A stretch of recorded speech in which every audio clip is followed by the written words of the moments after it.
আজ তৈরি করে দেখাচ্ছি সুস্বাদু কাঁচা আমের ভর্তা।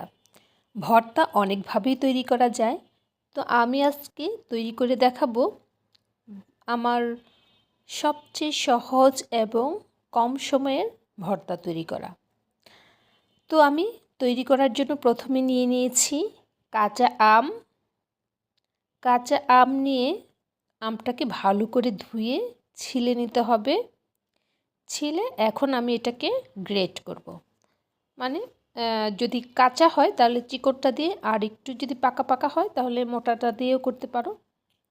করে ফেললাম। গ্রেট করার পরে আমি এটাতে দিব কাঁচামরিচ, ধনেপাতা, আর যারা শুকনো মরিচ খাও শুকনো মরিচ দিবা, একটু পোড়া শুকনো মরিচ।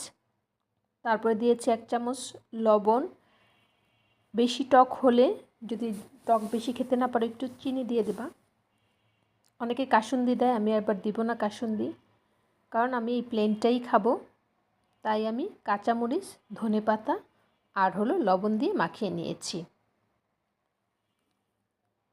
অনেকভাবেই ভর্তা তৈরি করা যায়।